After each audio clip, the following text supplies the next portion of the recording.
Good evening, everyone. Start again.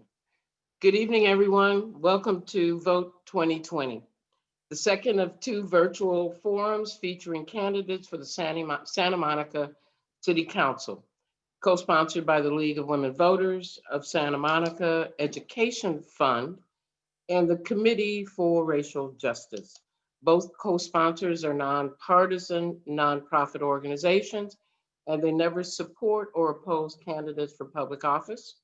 My name is Karen Gunn, and I am your moderator for this forum.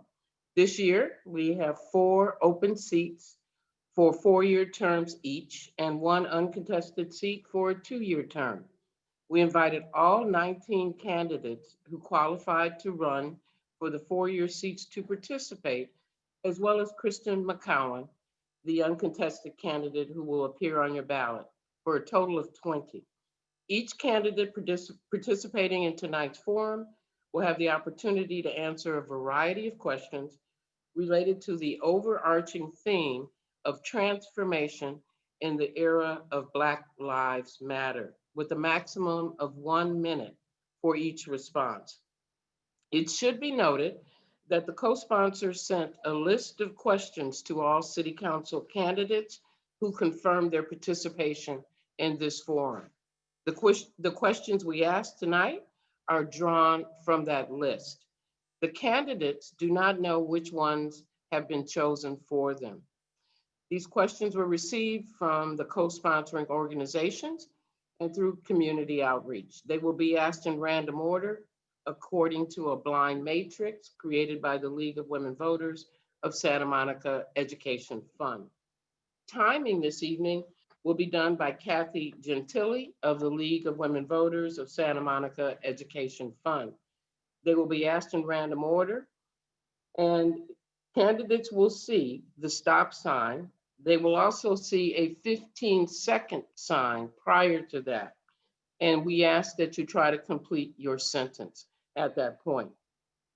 All candidates participating in tonight's forum have signed a confirmation form committing to standards of civility and courtesy, helping maintain an atmosphere of respect and tolerance throughout the forum. We thank them for that agreement, and as a moderator, I thank you as well. So let's get started. And so I direct this question to all of the candidates in this first round.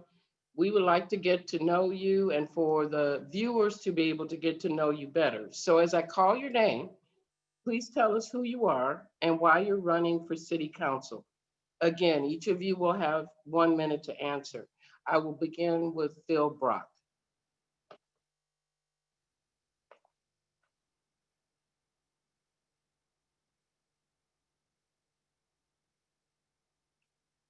Have you unmuted yourself, Phil? Mr. Brock? I thought I did. There you go. All right, hi. I'm Phil Brock, and I've now learned to effectively unmute myself. I'm a second-generation native son of Santa Monica, a product of Santa Monica's public schools.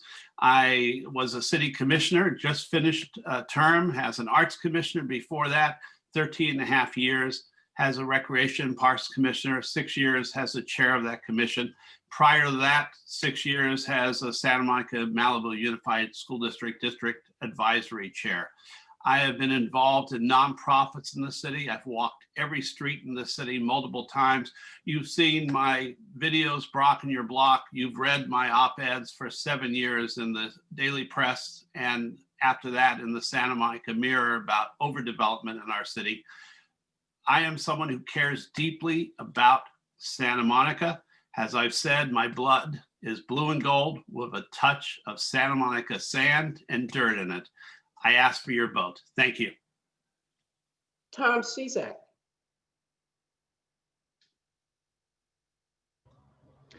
Hello, I'm Tom Cizak. I'm humbled and honored to be on this panel with all of you today, and I'm running for City Council to represent all Santa Monica residents, businesses, visitors for the next 4 years.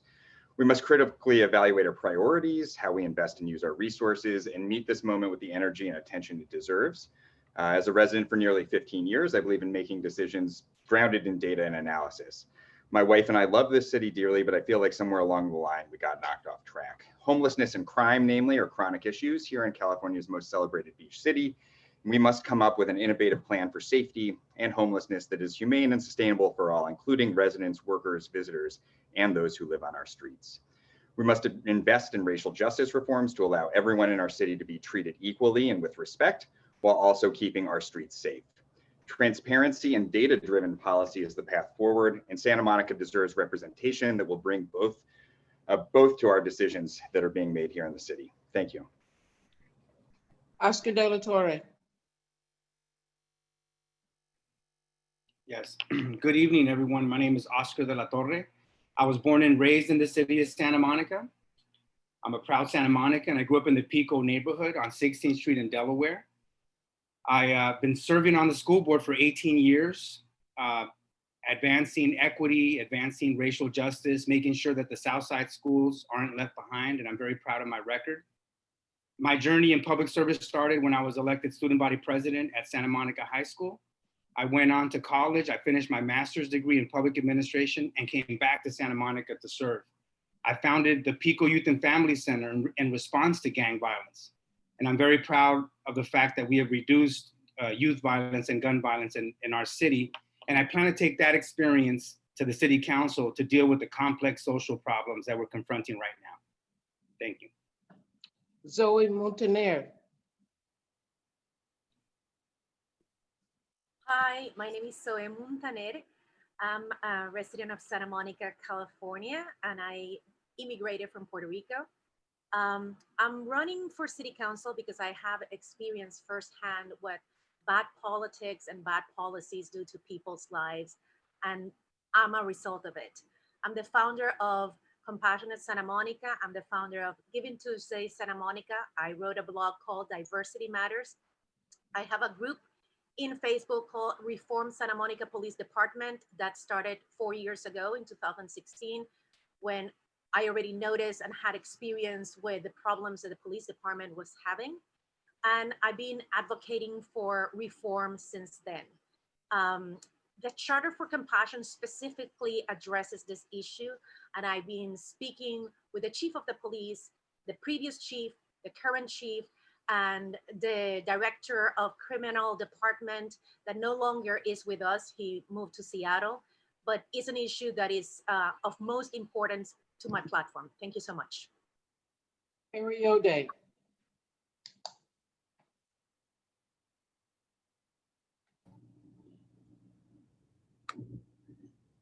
Thank you. Thanks for the opportunity to be here tonight. I'm your current Mayor Pro Tem, and I've been on the City Council since 2010 and am the first City Council member from the Pico neighborhood, and very pleased to continue to serve our city. And as I asked myself this question, would I want to continue to serve? The answer was yes, clearly. And the reasons are because the city is at a really critical time right now. We have been through a series of crises, from public health to fiscal health to leadership health to social justice health. And we need experienced, responsible, and committed leaders to continue. And I couldn't walk away at this time. I'm going to continue. I'm proud of the work that we've done in Santa Monica and while I've been on the council, and that has included my leadership on making us a leader in sustainability, in addressing social justice, and continuing to support the values of this community. Anne Marie Slack.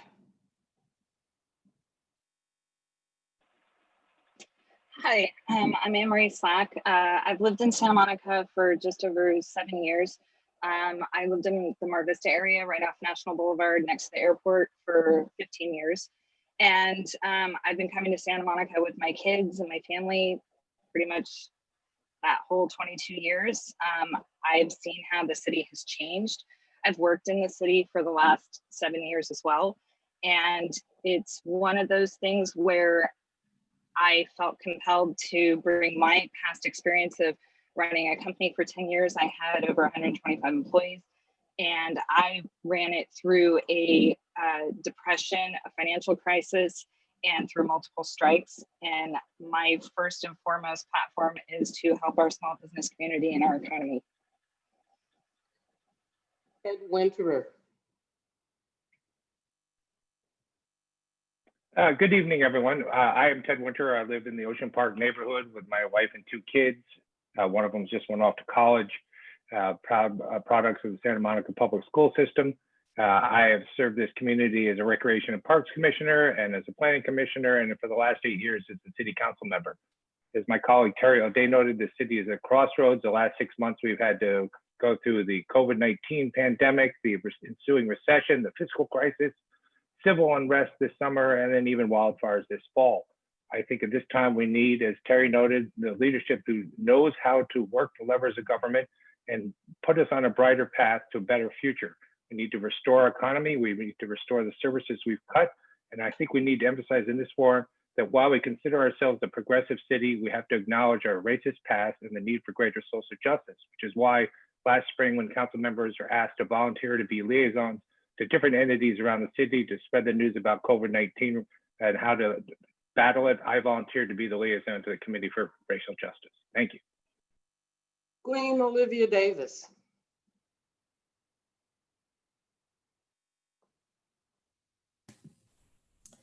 Well, thank you everyone for being here this evening. I'm Gleam Davis. I've been on the City Council since 2009.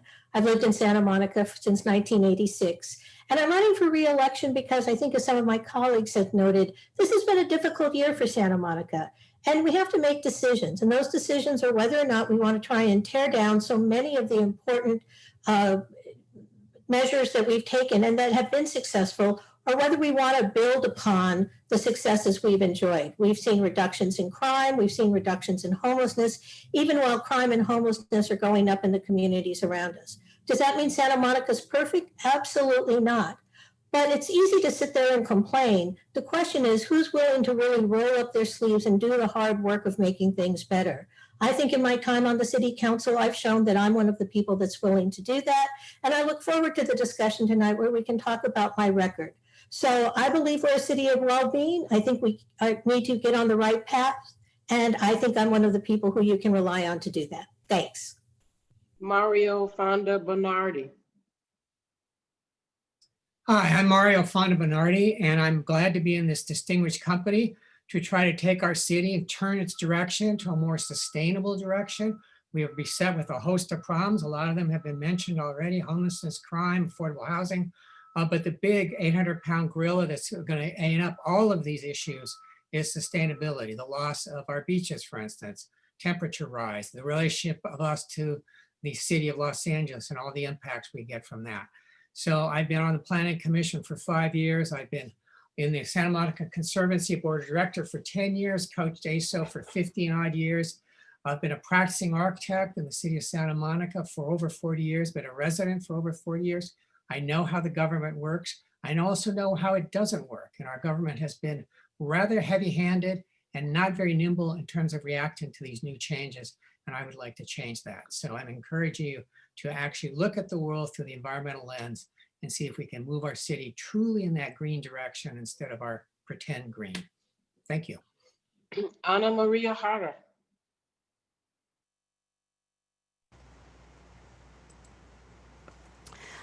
First, I want to thank you for this opportunity. I know that I have worked alongside several of you here in one way or another, but I do want to tell you what my main issues and what I have been or will be working towards, and that is housing equity, protecting the most vulnerable, workforce development, and economic recovery. I live in a rent control apartment. I've been here for over 36 years. I've been living in Santa Monica for almost 40. I am a single parent. I've raised my 4 daughters that went through schools here in Santa Monica. And I was one of the first persons that spoke about forwarding the Black agenda. There are many things that I know that we have brought forward to our, thank you. Thank you. John Mann. Okay, I've lived in Santa Monica for 40 years. Before that, I lived in Venice. I've been an activist politically in Santa Monica for 30 years, but I've been an activist since 1963 when I marched in the Poor People's March on Washington when I was in the Navy and got thrown in the brig for going AWOL. So my politics are radical. Everybody who knows me knows that I'm a vehement critic of the city council and the city government. We need a clean slate from top to bottom, not just with elected officials, but staff, appointed people. Most of our people on the council have been appointed, and that's how they got in. We don't have a level playing field in Santa Monica, and I have a solution, a way to fix that through a virtual town hall, which empowers the residents of this city. And Phil agrees with me about the residents. That's our most important base, our core, and they're not being represented in the city at all. Who's being? Kristen McCowan.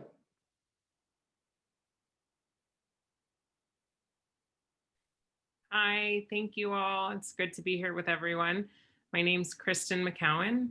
I am running for the special election, the 2-year seat, to remain in a position. I'm a second generation Santa Monican. It's basically like Phil's intro. I'm a second generation Santa Monican who went through Santa Monica schools, who's currently raising her children in Santa Monica schools, and I have one in preschool.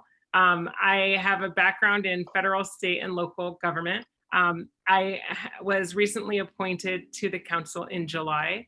My areas of focus are really economic recovery, access to housing, and I include in that the homelessness issue that and racial justice. I'm grateful to be here with you all, and I look forward to the questions and learning more about everyone. Christine Parra. Good evening.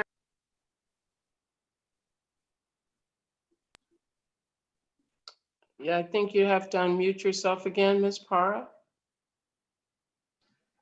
Okay. There you go. Thank you. My apologies this evening. I'm having some camera video problems. So anyhow, I just want to thank you all for having me here tonight. My name is Christine Parra, and I'm a first-generation immigrant from the countries of El Salvador and Argentina. Both of my parents immigrated to and grew up in Santa Monica. I've lived in Santa Monica for 20 years, both as a renter and a homeowner. I'm married and have 3 school-aged boys. For the last 21 years, I've worked for a local municipality in public safety. I am actively working in our Emergency Operations Center for the COVID-19 pandemic and worked the George Floyd civil unrest. I am running for city council because our beloved city is in crisis.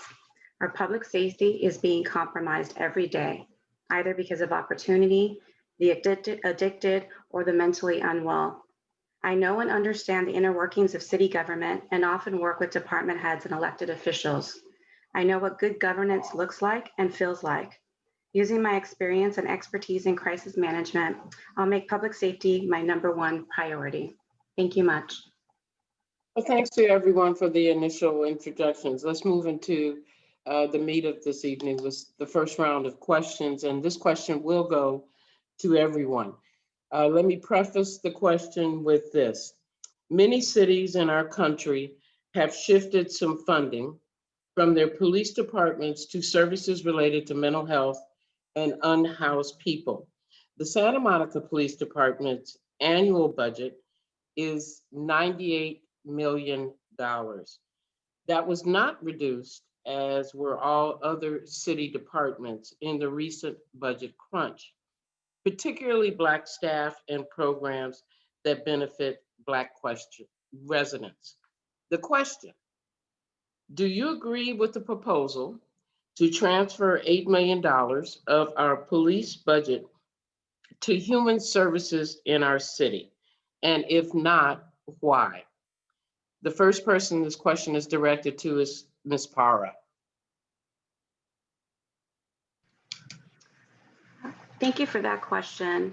So, it's my feeling that council and the city manager have, kind of been falling over themselves, complimenting themselves for appointing, the city manager's public safety advisory committee, as well as praising its membership and work product. But what they have not done is acted on the committee's central recommendation. And that's the $8 million shift in budgetary priorities that, you mentioned. Budgets are statements of value and priorities, and Santa Monica residents are demanding change. And the council needs to stop stalling and show some real leadership. Thank you. Ms. McCowan. Hi. So when we addressed this on the council, I specifically asked the chief that evening about the impacts of the $8 million to the department. And the biggest issue I had that night, and why I couldn't in that moment say, let's just take the 8 million, is we didn't know from the Public Safety Reform Committee where that number came from. So specifically what areas they determined. It was a broad number that was used just because it was the amount, the percentage of what had been cut in other areas. And so what I requested was that we take a strategic look at the actual police budget line by line and determine where cuts can be made, what that'll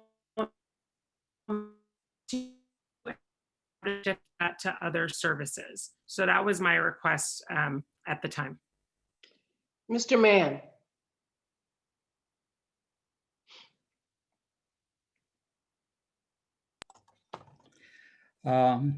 My big criticism of the police department is that in order, what's going on really in this city is the police have been rewarded with a 3-day work week so they can work overtime. And a lot of money is being spent that could be used to be hiring rookie police officers and training them and hiring clerks to do some of the work that police officers have to do, paperwork, things like that, could be redirected. But the way I want to go about it is through a virtual town hall. I want to have a forum online where there's citizens who elect a group of auditors to go through the entire police budget and just line item things that aren't necessary. And then I want the residents of this city to determine not just $8 million, but how the entire police budget is spent. No more rewarding police officers for endorsing city council or other elected officials. That has to stop. Ms. Hara.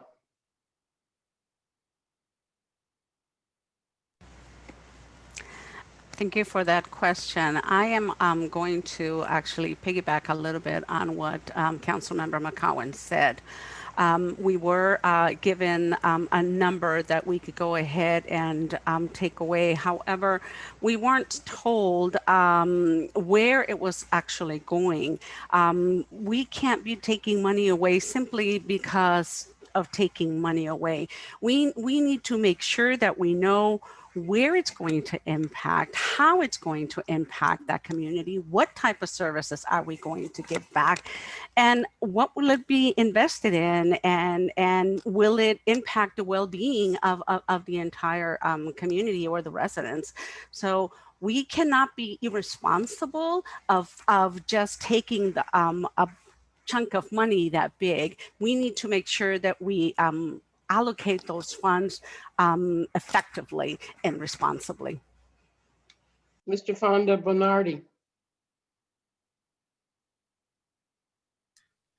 Yes, I would agree with shifting funds if there are two constraints to it. One is, are we replacing those activities that were formerly, let's say, being done by police officers with staff that can do it equally well, possibly better, but at a lower cost? Then it would make sense to reapportion those funds to a different department. It doesn't matter what you call it. It's more the idea we have a finite amount of resources and we have definitely a finite problem on our hands. And so the more we can do with less, the better off we are. So whether it's in the social services budget or the police budget, or in the Parks Rangers budget, it could be in any number of different places as long as it's taking care of that part of the problem that we have, which in this case is crime. And if it's police, it's criminal activities. Ms. Davis.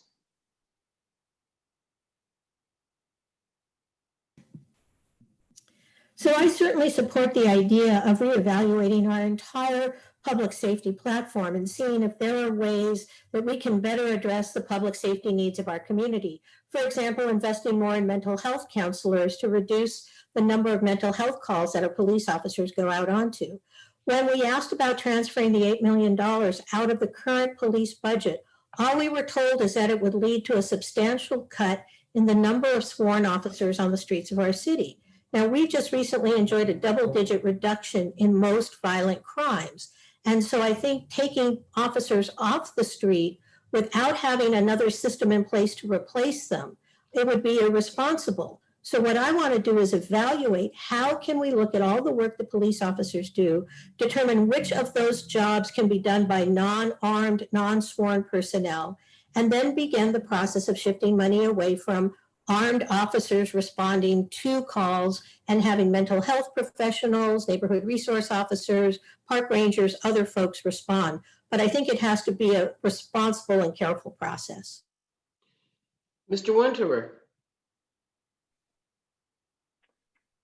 Yeah, so we looked at that at our council hearing on the Public Safety Advisory Committee's reforms, and we collectively, as you heard my colleagues, made the decision that we would not rush into this, that we would ask the Police Commission that we're forming to evaluate how those changes might be impacted. I'm all in favor of taking a look at a divest and reinvest strategy to reimagine how we keep the public safe and whether we can do that with, non-sworn personnel. The question is, where does the money come from? Maybe some of the things we might do, like a cahoots program, like they have in Salem, Oregon, which dispatches non-sworn personnel for certain calls to the dispatch system, might be within the police department. We just don't know the how, where, and why exactly of how we would manipulate our budget. But I do think it's very important, particularly in this time of fiscal austerity, that we do this in a deliberative manner so that we don't wind up with a situation where we realize, oh, well, that was a little rash and precipitous. It didn't work out. Let's do it thoughtfully and make sure that we provide for the public safety in the best and most progressive manner imaginable. Ms. Slack? So I agree with the council's decision in that they wanted to reevaluate the whole entire budget, and we do need to go line item into the budget. One of the things we especially have to be mindful of is how much of that budget is towards the pension and benefits that might be lifetime for our police officers, and to see what exactly the city is on the hook for and for how long.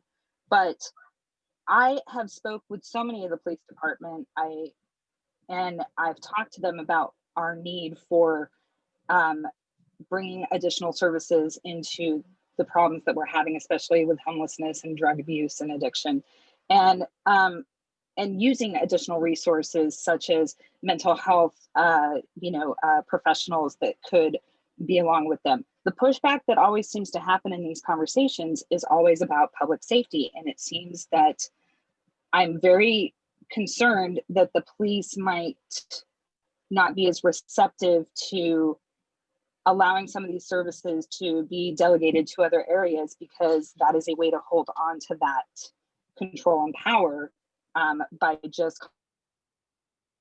Mr. O'Day.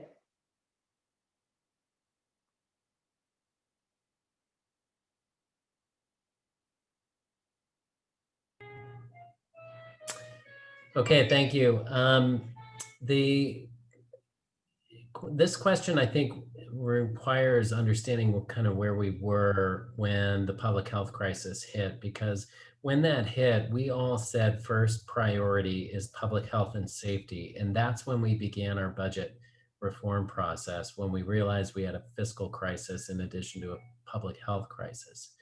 And as we went through that process, it emerged that we have a long time police culture crisis in our country, and that we have to take action to be anti-racist and to reduce lethality of our police in our communities. When we began to have that realization, it would have been easy as a council, as you've heard from my colleagues, to say, let's take a 10% cut, let's take a 12% cut, 15. Hey, what's the number? That's not what we did. We said, listen, let's continue to prioritize public safety. Let's work from the ground up. Let's understand what they do and how to do it better. Ms. Montaner.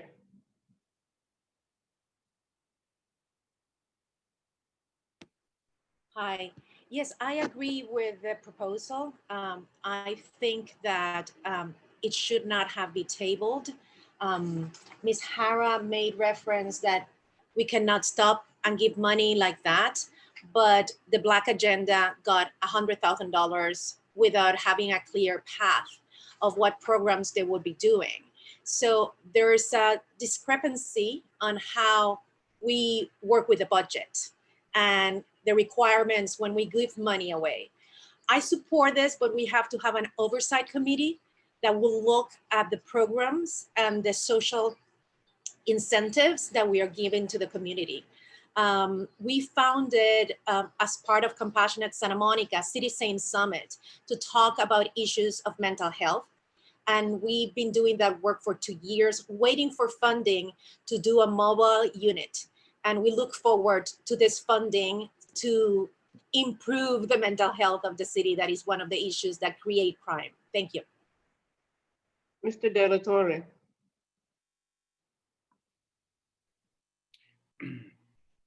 Yes, I think the current city council missed a important opportunity to respond, to what happened in our country. I mean, George Floyd was killed on camera. But how many times does this have to happen for us to shift gears, for us to change? And I think the city council missed an opportunity to reimagine public safety. We know that we need more civilian oversight of law enforcement, but it shouldn't seem as a power move on the part of our community. It should be collaborative. It should be residents, business owners, stakeholders in the nonprofit sector that delivering services to the mentally ill and to the homeless community, working together, working cooperatively to transform the way we employ our resources to ensure that there's greater public safety in the city of Santa Monica. We're not doing that. And I think we could have put some funding into those areas, into civilian oversight, into the comprehensive approach that I think is needed right now for us to address the current social crisis that we face on our streets. Mr. Cizak. Hi. Yes, this is the support for this is a core tenet of my platform. It's important that we clearly identify and fix issues, the real issues people that have here. So I argue in Santa Monica, this means shifting funding to social services that can improve things such as mental health, addiction, homelessness, and that's a better use of our taxpayer money. I think this approach further enhances,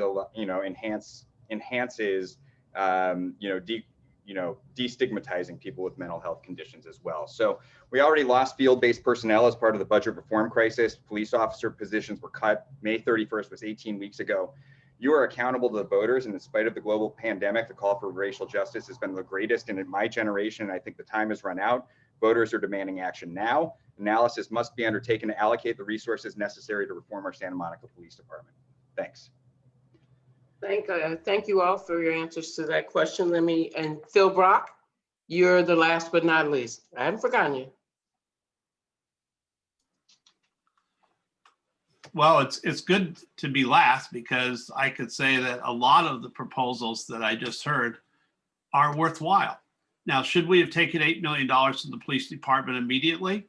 I think we needed to look at a $98 million budget with 222 sworn officers and said, is that spending too much money when we could shift resources? So yes, I do want mental health personnel added to the city.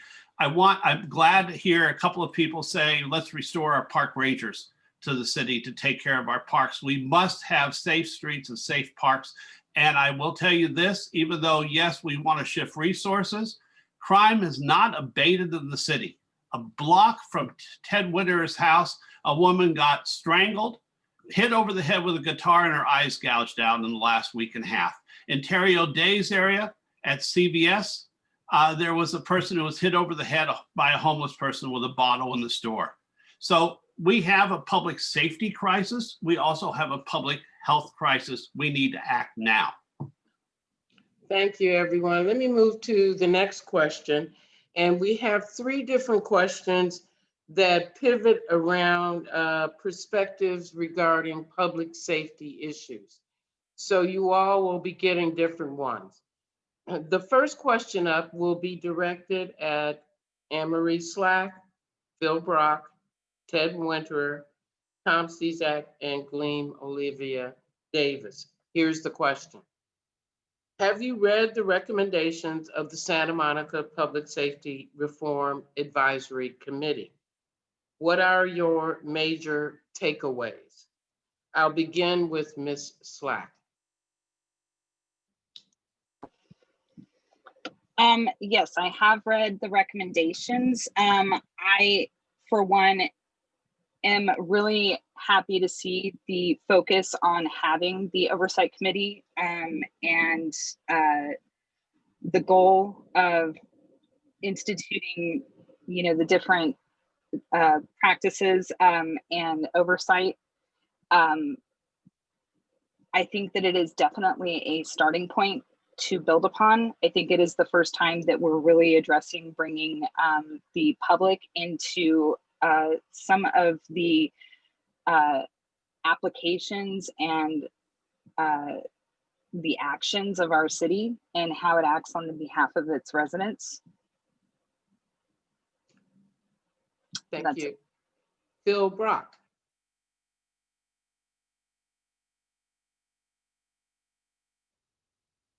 Did you unmute yourself, Mr. Brock? Of course not. People have been asking me to mute myself for many years. So look, I absolutely understand and believe in the results of the committee and believe they should be implemented. I want a transparent police department with civilian oversight.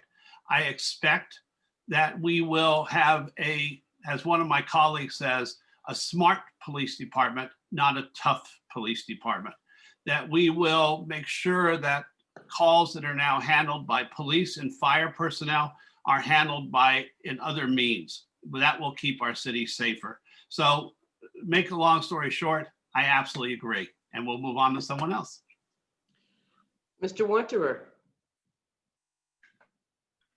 Yes, of course, I read the recommendations because as a current council member, I had to vote on them the other day and completely concur with all of them. I'm very pleased that we will now have a civilian oversight of the police department. I think it's important whenever there are instances of excessive use of force or racial bias in police activities that we have the opportunity to shine a light on them in a public venue and make sure that they don't happen again. We're very much supportive of the changing of our use of force policy to make sure that lethality is an absolute last resort and that we are doing everything to ensure the public safety without resorting to aggressive behavior by our police department. Absolutely in favor of looking at a new dispatch system so that some calls to 911 are not answered by sworn officers. All the things we're doing, the new anti-bias training that we're doing in the police department and in the community right now, there's a series of seminars hosted by the public library to make sure our people in our city are aware that every time they call for someone, a homeless guy rooting around the cat in the trash, are they calling because of their skin color? Are they doing it without any racial bias? So it's important we move on all these recommendations. Mr. Cizak. Yes, you can read more about this on my website, tomforsantamonica.com. The 48-page Public Safety Reform Advisory Committee recommendations are a core tenet of my platform. Again, I think, following up on what Ted was saying, I think enhancements to 311, the dispatch work absolutely must be prioritized, community education about these changes, as well as marketing all of the de-escalation training and the information to the public about these changes that are being made and the investment being made in reform. I think gathering those outcomes are as important as measuring the calls and the call volume that are coming in and making sure that we are able to prioritize and route calls accordingly. So I think transparency here is required. I think the public has a clear right to know, particularly when 9 out of these 10 calls for service are nonviolent. Yeah, I think I go further than these recommendations and propose a Chief's Commission for Community Wellbeing and assigning a deputy chief for community well-being in addition to the recommendations there. Thank you. Ms. Davis.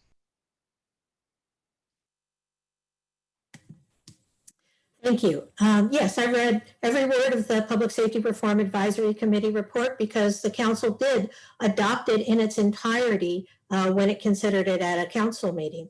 I want to point out a couple of important things. One is the civilian oversight, I think, is really key. The people who worked on that advisory committee really presented a rounded out proposal to have an important civilian oversight committee, and we adopted that wholeheartedly. So I'm really looking forward to the work that that group is going to be able to do, both in terms of reallocating resources, but also just in overseeing how the police respond to various types of calls within our city. But I also think it's important to recognize that the implicit bias training is equally important. All of us carry biases within us. And one of the things I think that the council did, which was really important, was say not only do police need to take that training, but we actually have had anti-bias measures within our entire city staff. And I'm hoping we can actually have them within the entire community so that Santa Monica truly can be on the forefront of reducing bias across the board. Thanks. The next question will be directed at Mr. Delatorre, Mr. Fonda Bonardi, and Ms. Hara. Here's your question. How do you view the oversight function City Council has for SMPD? Do you support the Civilian Oversight Commission recommended by the Public Safety Reform Advisory Committee? I'll begin with Mr. Delatorre. Yes, I think it's very important to have civilian oversight.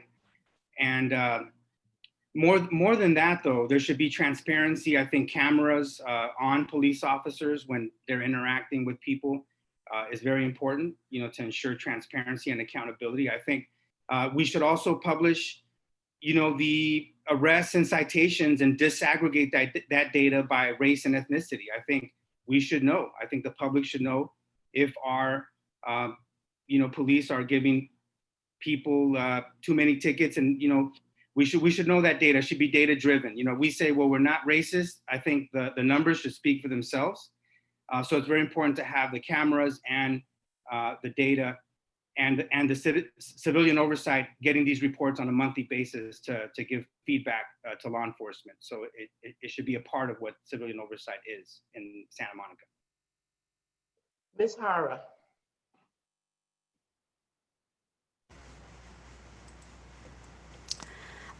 Yes, absolutely. I believe that we should have the oversight function. As a matter of fact, I went beyond asking only to have the Civilian Oversight Commission. I've requested that we have youth be a part of the Oversight Commission, because if we are looking at some of the issues that we have with our youth and our police department, then we should have them be a part of telling us what it is exactly that we should be doing and helping us with this process. I think that the members of the commission will be making those recommendations in conjunction with engagement with other community members, not only through the oversight, but also through engagement of our residents. I think that is very important for us to make sure that we follow through. I think that we will, I'm just looking forward to any recommendations that they might be bringing forward to us. And I'm really glad that we were able to vote on that particular item. Thank you. So the next question is for the 5 remaining folks who haven't been asked a question yet. Here it is. What does law and order mean to you? Oh, Mr. Fonda Bonardi. Forgive my oversight. Please go ahead. I'm glad you waved at me. I have a long list and there are a lot of people here. My apologies. I would like to focus it on allocation of resources. If you look at all the crimes that are going on, the vast majority are very small crimes. They're trespassing, they're graffiti, they're car thefts, or all that stuff. There's a few horrible crimes that involve rape, murder, and so on and so forth that affect, fortunately, a relatively small number of people. And then there are the big events like May 30th, which affect the whole city. And I would like to know that the city council has asked the police department, told the police department to focus on the top and the bottom. I think they're doing a pretty good job in the middle for those, crimes that are just like type 1 crimes. But we're doing a horrible job with all the misdemeanors. And in our budget, do we have room for the kind of tactical alerts we might have to have once or twice a year because of things like May 30th? And are we well connected with all the other cities that we're going to need for mutual assistance when those things happen? But the experience of crime by the residents often has to do with the relentless drumbeat of misdemeanors, which the police doesn't seem to have a way of handling that. And I would like to see the city council get down at that level, get down at that criminal level to make the life substantially better for the residents. Thank you. And my apologies again, Mr. Fonda Bernardi. Let me move on now to that last question for the 5 remaining folks. Let me begin again. What does law and order mean to you? As a council member, how would you approach keeping Santa Monica a safe community? I'll begin with Mr. Mann.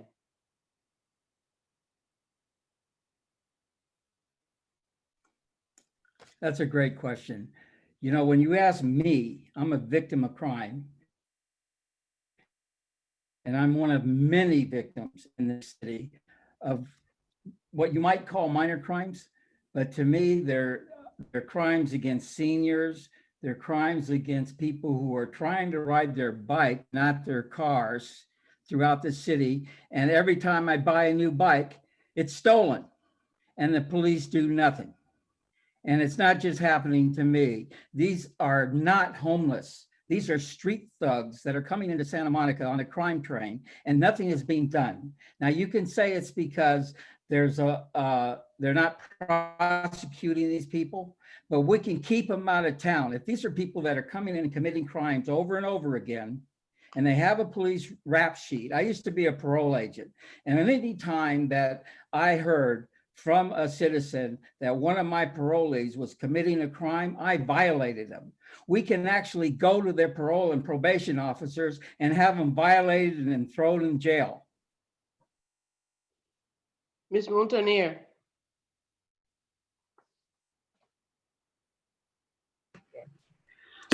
Thank you so much for that question. I'm hosting an event in the upcoming weeks with Dr. Luis Fernandez, that is the professor and the co-editor of Critical Issues in Crime and Society. He's the chair of Criminology and Criminal Justice from Northern Arizona University.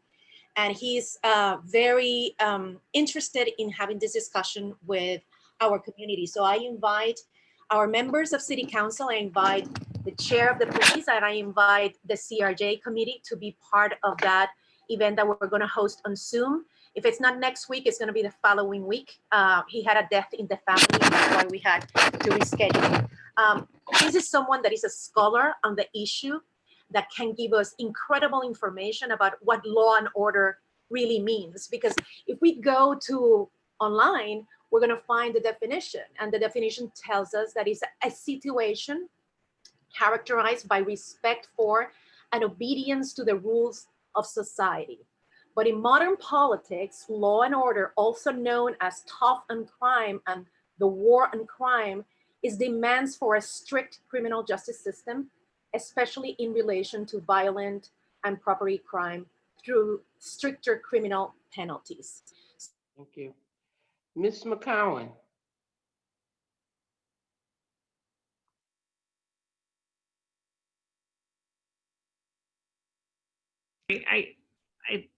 Sorry.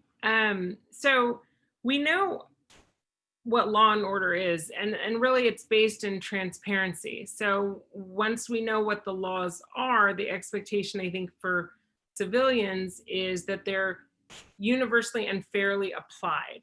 I think one of the challenges in our community has been, regardless of how much the stats are placed on the city's, the police department's website, the issue boils down to a general feeling and a fact that these laws are not applied similarly for every single person. That's the biggest problem. That's what the public safety reform the committee attempted to address.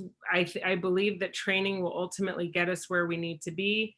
And on council, our role is to stand up this Civilian Oversight Commission to ensure that transparency continues to exist, and then for the city manager to hold the police chief responsible for the actions of the police department. Mr. O'Day. Well, thanks. I want to say first, we are just so fortunate to have the quality and caliber of people who participated on the Public Safety Reform Commission produce such an excellent report. And, you know, this issue of what does law and order mean to you is in some ways one of the most dangerous questions and interesting ones you could ask, because law and order has a real meaning. It also has a political meaning. And in its real meaning, it's about making sure that everyone in this community is safe. And that's what it means to me, that you feel safe when you're coming down the street, that you feel safe when you're participating and engaging in the community, that you don't feel targeted, that you don't feel at risk in any way. In its political meaning, we have an authoritarian governments who are using that to oppress us. And we have to be very careful about swaying into its authoritarian meanings and supporting authoritarian governments like the one that we currently have in the White House. Ms. Para. Hi, thank you so much for that question. I believe strongly in public safety and community well-being. I am intimately aware of how important the role of a well-trained, expertly managed police force plays in that. We need to be careful, though, not to start using those words, law and order, by turning them on their head the way, say the Trump re-election campaign is currently doing so. To me, law and order does not mean failing to recognize the difference between nonviolent demonstrators and criminal looters. To me, law and order doesn't mean quashing constitutionally protected demonstrations, be they across the street from the White House or near the Santa Monica Pier. To me, law and order has to include lawful and orderly police departments that protect the Constitution, practice restraint, and are accountable to the community. Thank you. Thank you, everyone. Let me turn to the next question, which will be directed at all of you. And here's the lead-in. Some say we need to demilitarize the Santa Monica police, require de-escalation and use of force situations, and require transparency in the utilization of surveillance techniques. Others say we need to use social service responders instead of the police in certain situations.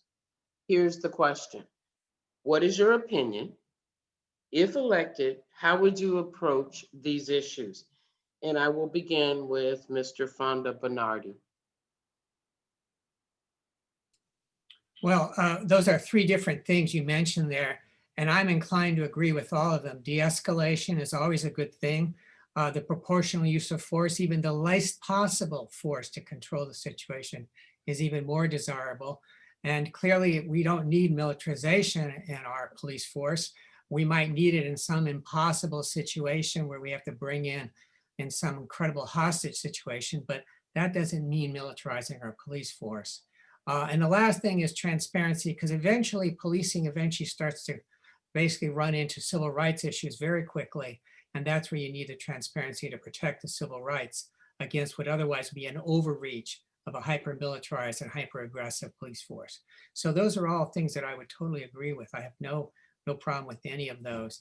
And to be honest, we did see a complete lack of control and command on May 30th. And that really smelled to me like militarization. So we all know what it looks like when it fails. What we need to know is what it looks like when it's proportional and succeeds. Mr. Brock.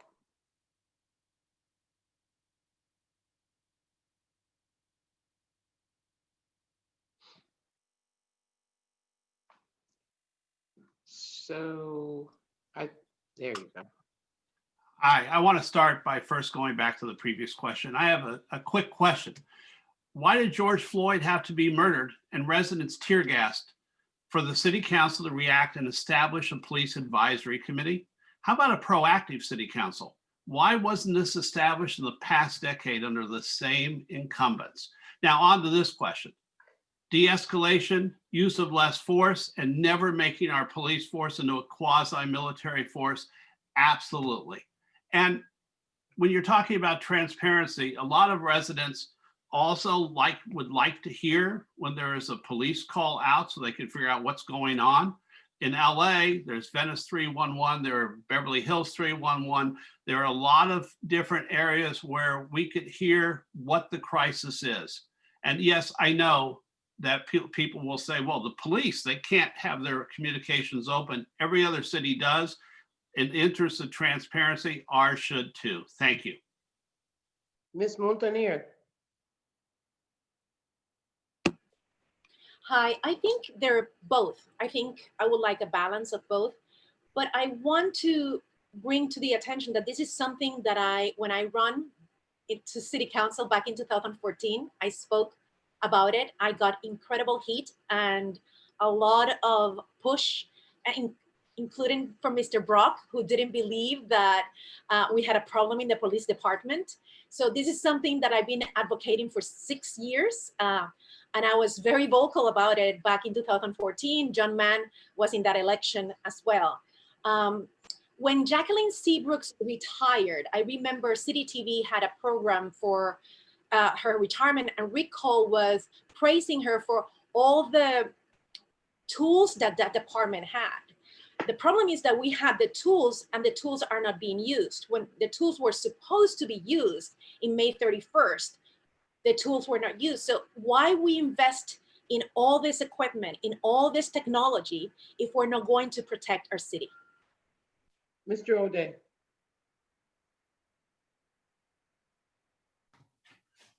Karen, you know, one of the things with having this many candidates, it's easy to lose thread of the original question. Would you mind repeating it?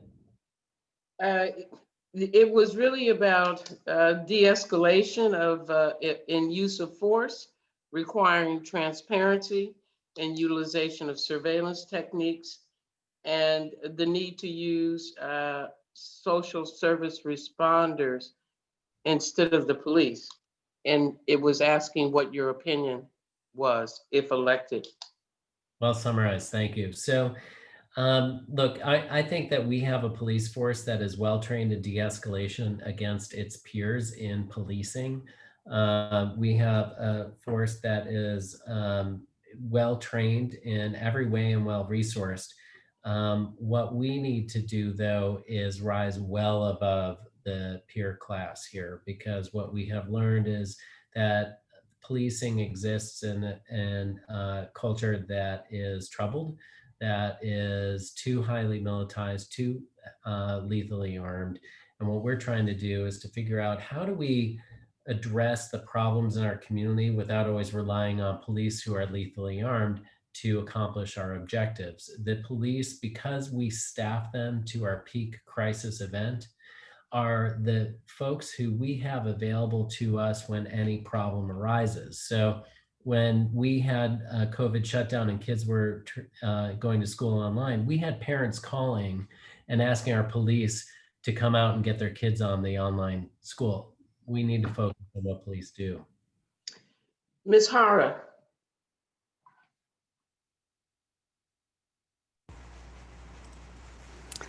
Thank you. So I have been talking about transparency in everything that we do. Definitely we need to begin there as well. But here's the thing. We have already been talking about how to figure out a way of the calls that come in to the dispatcher. Who is it that these calls are going to go? Yes, we need to provide someone else other than a sworn officer for certain situations. Here's another thing. I have been working years to work on community policing with the police department. I think that those are some of the things that we can employ. These are some of the services that we can utilize. We all need to work together. This is not something that only the police department can handle. This is something that we must also invest if we want the safety of everyone and we want to make sure that we come up with better solutions. Hence, the reason why I think that having some of these recommendations that brought forth from the safety committee is an excellent thing for us to have. Thank you. Ms. Para?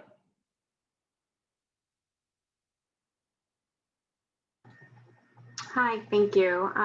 So I am also of the opinion that we do need to demilitarize our police department and require de-escalation and use of force situations.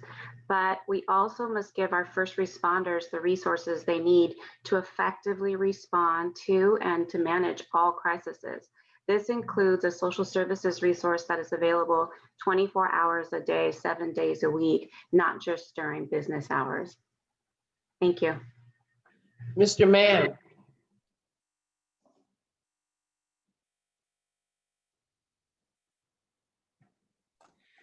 Okay, my first career out of college, I was a probation officer and a parole agent for the state of California. Now, back in the 60s and the 70s and the early 80s, I don't know if they do this anymore, but we worked very closely with the police. And I differentiated between the kind of criminals that I had in my caseload, the violent ones, the mentally ill ones, the white collar criminals, and I treated them all differently. Now with the violent criminals, I took the gloves off and I worked very closely with the police and I used search and seizure because they didn't have time to get a warrant. And we put those guys in jail fast. With the other ones, I treated for their, made references to mental illness treatment or whatever it was, drug treatment. There are different ways you approach crime. Now, I've been tear gassed and I've had rubber bullets and real bullets shot at me at Kent State. I was at the battle in Seattle. Ms. McCowan? Thank you. I believe that we do need to demilitarize our police department a bit because it's unnecessarily intimidating, I find, particularly in how it's applied in certain neighborhoods and certain instances. De-escalation and use of force, absolutely, and more transparency of surveillance, I think is required. The thing is, we already do a lot of this here in Santa Monica, right? And so I think one of the best things that came out of the Public Safety Committee was recommendations for additional training. And that got pushback because everyone says, well, we have the most trained department and we're trained compared to peers, we're so well trained, but the issues still persist.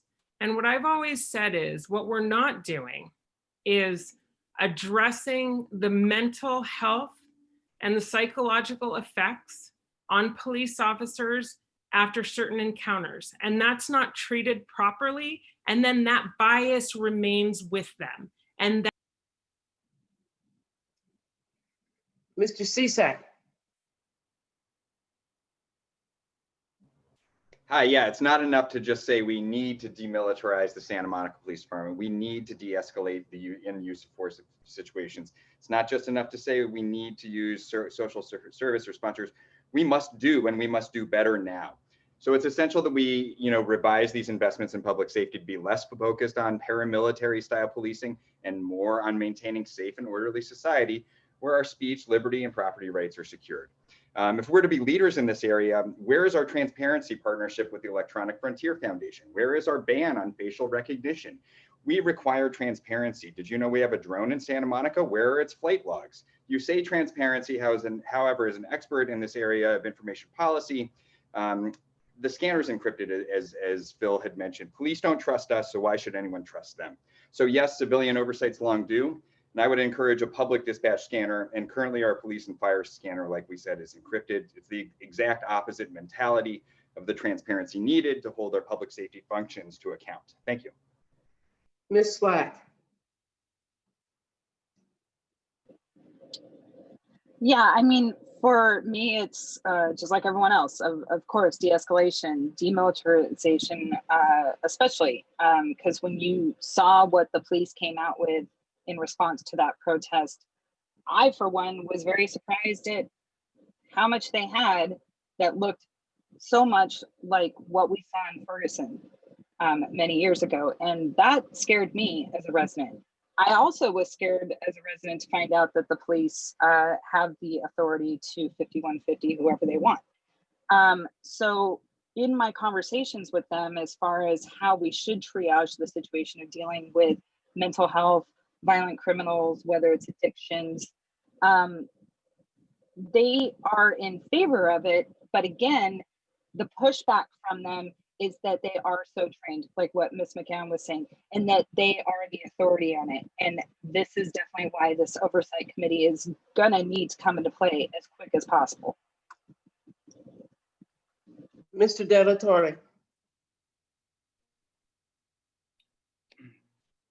Yes, you know, as I stated before, we have a growing need for us to reimagine public safety and policing practices. So looking at alternate dispatch approaches, you know, everyone calls 911 for a lot of things, but not all things should require a call to 911. So we should have a non-emergency line as well.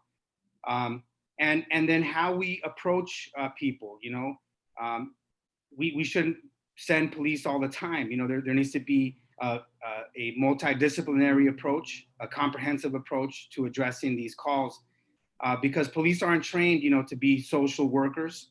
And we need social workers, you know, with the current crisis, the mental health crisis, the homelessness crisis that we're facing on our streets. I mean, we want police to address the bad guys and to keep the residents safe. But when approaching the residents on non-emergency calls, non-violent calls, there should be an approach that solves problems, not creates more. Mr. Winterer? So yes, we absolutely must demilitarize the Santa Monica Police. We all know that the Department of Defense has created a market for its contractors and police forces throughout the country. And the police departments have jumped on this opportunity to have new toys. And I think that's absolutely wrong. Some will argue that we need the police to be equipped for situations like the mass shooting at Santa Monica College. First of all, we hope those are few and far between. And second of all, I think we should calibrate those resources between the other agencies in which we rely for mutual aid, such as the LAPD and the police departments of Beverly Hills and Culver City, and make sure that we have a stockpile of whatever is necessary to deal with those rare crisis situations between those agencies, but not each agency has its own stockpile. It's a ridiculous use of taxpayer money and complete waste of time. Yes to more transparency. We've already required de-escalation, and I don't think the question is mutually exclusive. We also do need to use social service responders instead of the police in certain situations. Thank you. Ms. Davis.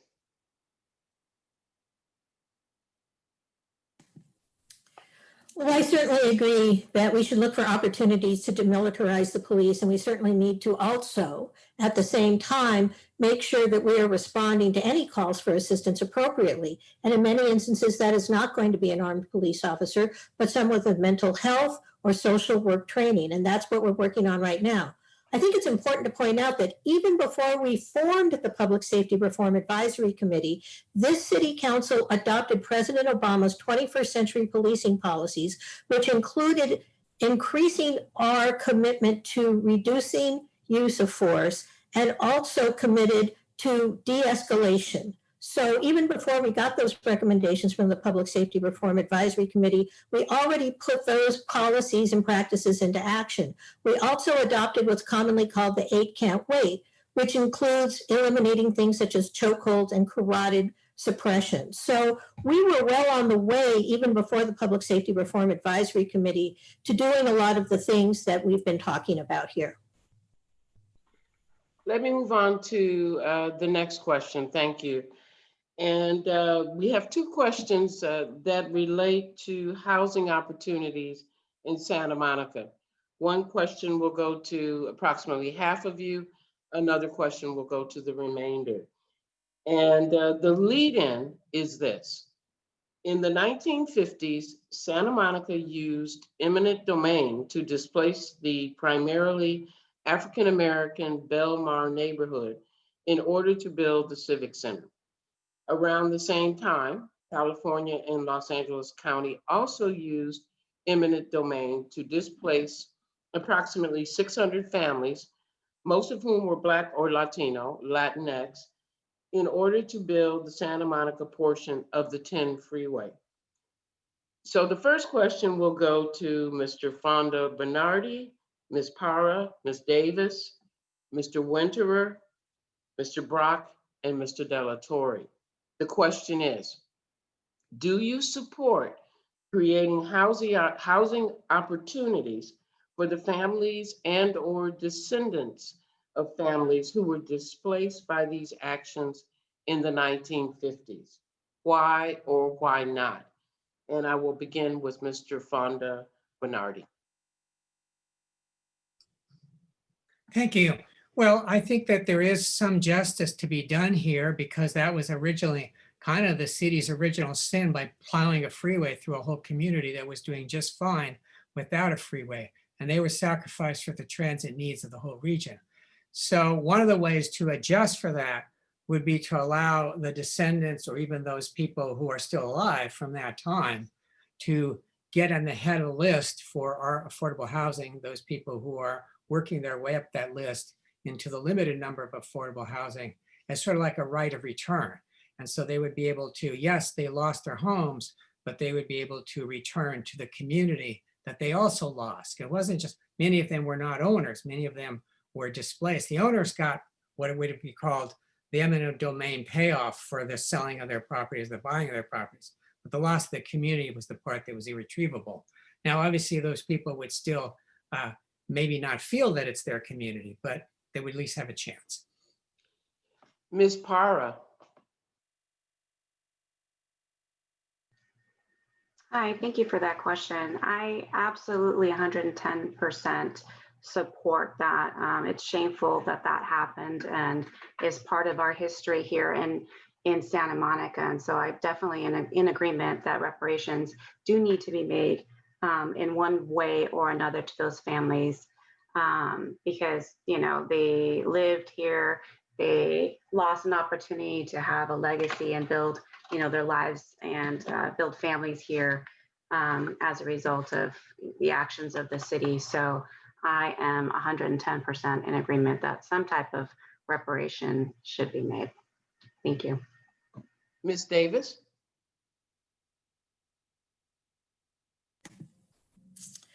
I absolutely support reparations for the families that were impacted both by the actions taken with regard to the Civic Center and the 10 freeway.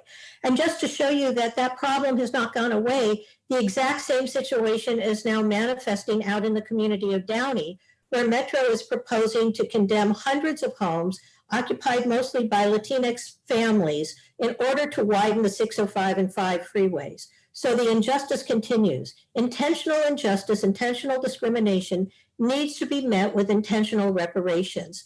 This not only meant that families had to leave Santa Monica, it contributes to what we all know is an income gap between families of color and white families. And so any ability that we have to take the wrongdoings of the past and compensate people in some intentional way for them should be examined, should be adopted. We have a long way to go. We have a lot to learn. Clearly, we haven't learned what we need to do yet, but I support anything we can do to resolve intentional discrimination of past actions.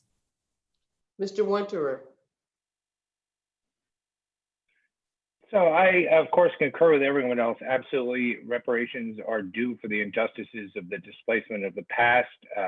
We have already taken steps in the current city council and directed staff to look at a mechanism for doing so.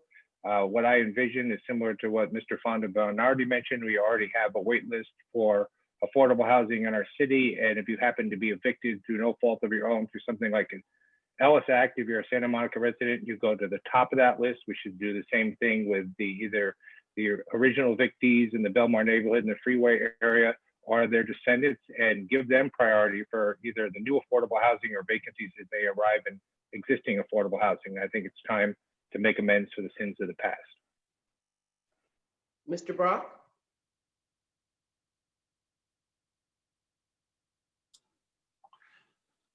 First, we dumped council districts in 1946 to keep blacks out of power. Then we burned out the Belmar community in the name of building the Civic. Again, horrible. And then the Santa Monica Freeway came to destroy the rest of the black community, and still they persisted. But yes, was there injustice? Absolutely. I support Mario Fondabenardi's request that we move them into our housing list and give them priority whenever possible. Look, we have our diversity in Santa Monica continues to shrink. Our diverse population continues to suffer in Santa Monica. Yes, we need to help them. And lastly, for my last 15 seconds, Obama's can't wait and the other reforms were instituted post George Floyd and post May 31st. They should have all been instituted earlier. Thank you. Mr. De La Torre. Yeah, I appreciate Phil's comments regarding the history, because it's sad to see, but in terms of restorative justice, I totally support, prioritizing those residents that have a connection to Santa Monica to have priority in housing, but also looking at economic and entrepreneurship opportunities, because, people lost equity in their homes as well. The other thing that we should look at too is the pollution, that car pollution that emanates from the freeway. So the people that remained, I live right next to the freeway. There's a lot of families that live next to the freeway that have to deal with the contaminants coming from the freeway. The same with the methane at Gandara Park. You have a park that you can't have a barbecue at Gandara Park because of the methane that emanates from the former landfill that's there. So we can't just stop at the freeway and at the Civic Center. We need to look at restoring the harm done throughout the city and in other areas as well. The next question is for those remaining. Mr. Cizak, Ms. McCowan, Ms. Slack, Mr. Mann, Mr. O'Day, Ms. Hara, and Ms. Moutanir. The question is, how can the City Council help stop the rising cost of living in Santa Monica? What can be done to ensure that low income, parenthetically, not just affordable, quote unquote, housing opportunities will be maintained? Mr. Cizak. I've been a renter since 2005 and have literally relied on rent control to sustain my housing here in Santa Monica at various points in time. Rent control is the core of our policy to make housing here accessible and sustainable for residents. We must also seek innovative solutions to low-income developments and provide sufficient affording and low-income housing for a diverse city, and as we continue to grow sustainably. So we need not only these types of housing, but also housing for seniors, housing for disabled, Section 8 below market housing opportunities, all must be prioritized.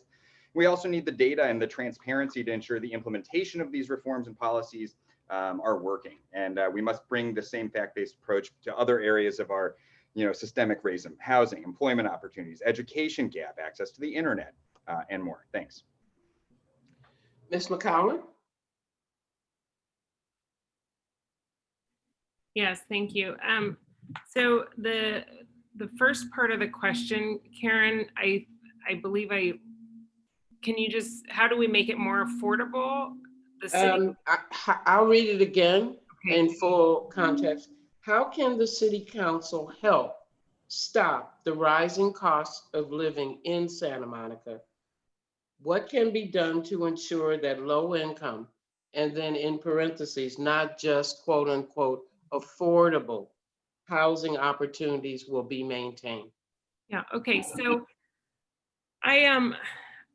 I think some of the most important things to keep housing accessible and in Santa Monica, we really need state legislative change. We need a repeal of Costa-Hawkins. We need to get rid of vacancy decontrol. Well, we need vacancy decontrol, sorry. And that'll at least allow us to have rent stabilization and more rent control throughout our city, and we won't keep diminishing the amount of rent controlled units that we have in the city.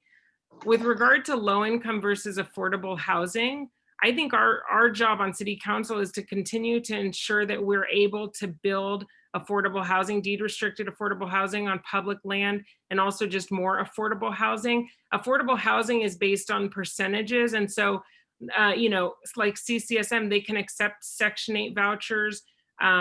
There's senior, all of that stuff. We need to expand the pod program for more, so that more people can be involved, not just seniors in the pod program.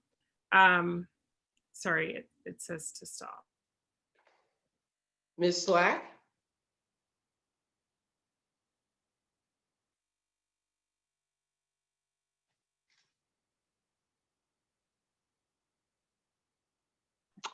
Thank you. I wasn't being given the unmute. I mean, it is a large issue to take on that has multiple facets to it. I believe that some of it's going to be based in the land values and property taxes that are passed on to renters as well, which is, you know, going to be the case for these landlords that have these units. I just personally haven't seen a whole lot of construction of what would be considered affordable housing, which would be that basic needs, but safe and, you know, minimal, doesn't have all the luxury amenities. And I haven't seen a focus on that in the 22 years that I've been around this area. We also have a situation right now due to this COVID crisis where we do have to focus on some immediate changes that can be temporary and move on to that long term, which is more of what the question is asking. But we have some needs right now that we have to face. Mr. Mann?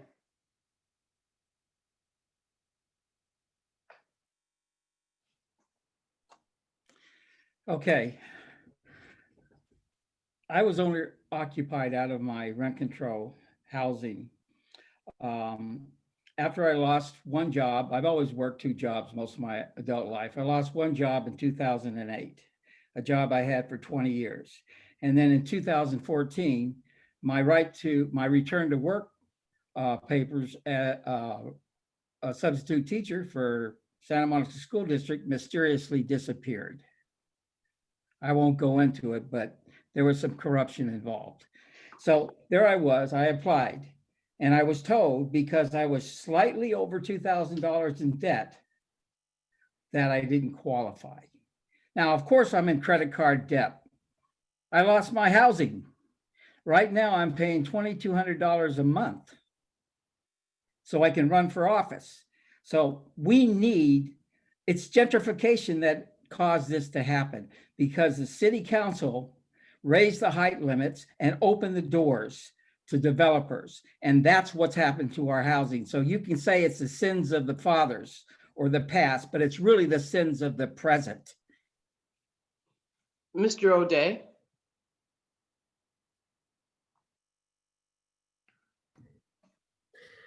Thank you. Look, the cost of living in this community is threatening absolutely everything we do. I ask any of you how many times you've been in this town and talked to people who are telling you that it's too expensive to live here and that they are looking at moving or are moving out of this city, out of this state.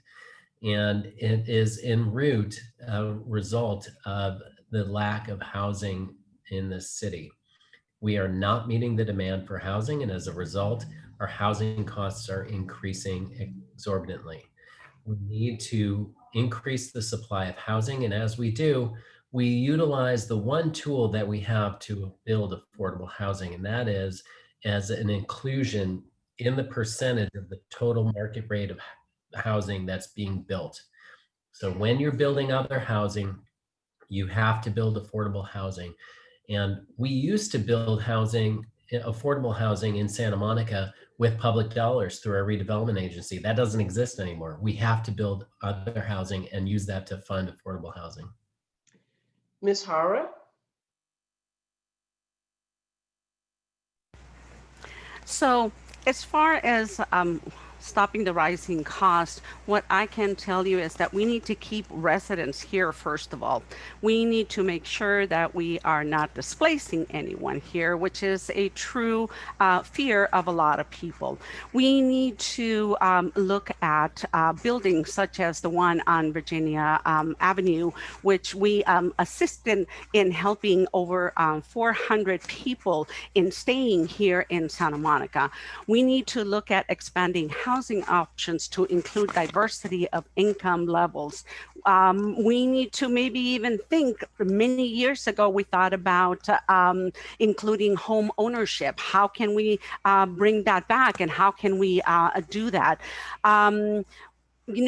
As far as all of you were talking in the displacement, we can definitely make sure that we can prioritize the displacement in the rights to return, just like Mayor and I brought forth to the rest of the City Council. Ms. Montaner. Thank you so much for, do you hear me? Yes. Yes, thank you so much for that question. As I've said previously in the other forum and in this one today, and if you go to my website in the tab of why I'm running, I have experienced firsthand what bad politics and bad policies do, and this is one of them. In the case of housing, I lived on 5th and California. I was harassed by my manager, and I was harassed by my roommate, and the police and the city council and the city manager didn't do anything. Then I moved to 9th and Broadway, an affordable housing project from Luke's Broadway, NMS Properties. And again, I'm harassed by the management, and the city didn't do anything. And I went to city council meetings and I talked, and I have the receipts because I have plenty emails. So we talk a lot about protecting people's in the cost of living. Every time that I have to move, my rent increased. So it was difficult, and it has been very difficult to keep up. So I love what Council Member Glenn Davis said, that intentional harm and intentional discrimination needs intentional reparations. And I'd like to move on to the next question, and it is one for everyone. The question is, Black people and other people of color are clearly in greater danger of being harassed, abused, and even killed by police than are white people. How can Santa Monica best take an anti-racist approach to this issue? And I will begin with Ms. Montaner.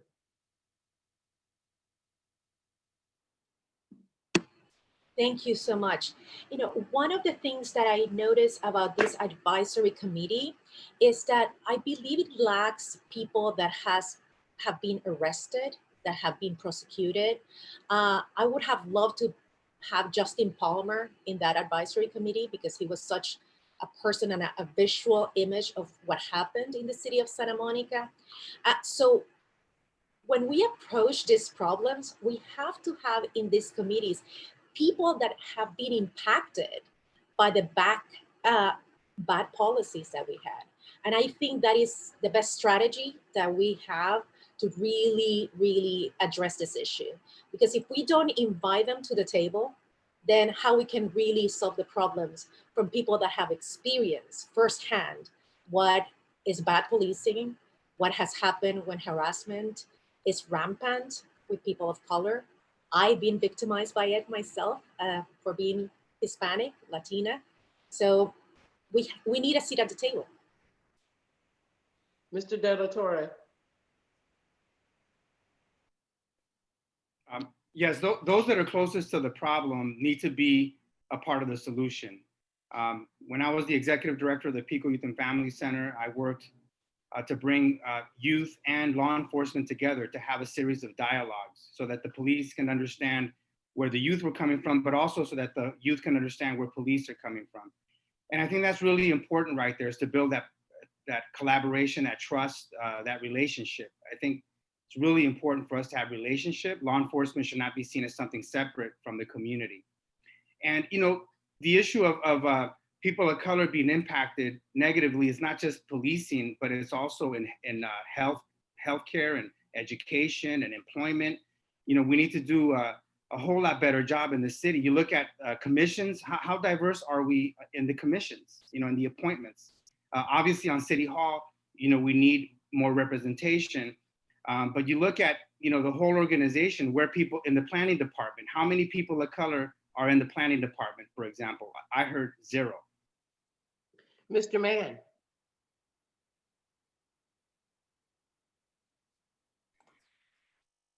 You know, living in California and in Santa Monica, Venice, and Northridge, and in Seattle, Washington, where I went to college, I never really saw a lot of racism growing up on military bases. The only time I experienced, I'm half Mexican, was I came home from school one day and I asked my mother, why were the kids calling me a beaner? And she said to me, this is in Texas in the early 50s. She said to me, well, just be glad you're not, and she didn't say the African American, she said the other word. And that impressed me. Now, when I was in college, I had a Pancho Villa mustache and I looked Mexican. Actually, it worked in my favor. What I see in Santa Monica is a lot of harassment, because Santa Monica is a fairly, you know, it's not as racist as most cities. Mr. Cisak? Yes, the rate of fatal police shootings among Black Americans is much higher than that of any other ethnicity. I think it's over 30 per million as of August. I think the harassment is key here too. And no matter who you are, you should feel safe here in Santa Monica. And I think the first steps to achieving these goals are transparency, trust, and these relationship strategies must include data collection and application of technology to support evidence-based decision-making, community engagement, and continuous learning and program improvement. We've made progress with a can't wait policy reforms, and they're proven by data to reduce violence against our Black communities, but we also need more data and transparency to ensure implementation of these reforms and make sure they're actually working. We have to bring some fact-based approaches to other areas of, you know, like I said earlier, systemic racism and housing, employment opportunities. We also have to adopt a regional approach. You know, LA and LA County, you know, the effects of their policy affect our community well-being. We have to be friendly, clean, and welcoming to all people from anywhere on our planet here in Santa Monica. Thanks. Ms. Para? Hi, I'm glad you used the phrase anti-racist, because that means much more than simply professing not to be a racist. It implies doing something about the racism that we need to realize exists all around us. Here in Santa Monica, we need an approach that emphasizes real action, not just symbolism or tokenism. And we need that real action to come now, not with rash or unthoughtful changes, but with proper sense of urgency about how our own city, our own police behave towards people of color. Ultimately, our police force, like those across America, need to fundamentally rethink its response to nonviolent public safety situations and urgent mental health incidents. Find ways to make more and better use of unarmed or less armed public safety personnel, and reduce the militaristic outward face of law enforcement, among other reforms being advanced by human rights advocacy groups. Thank you. Mr. Brock? The unmute button came up. That's fantastic. Look at advanced continuous bias training for both police and civilians who'd like to take part. An active public policy that helps both residents, public officials, police, and our youth and teens learn about racism, learn about bias. And a final point on that, bias starts with our young and their parents. As a longtime volunteer youth leader, that's where we need to start.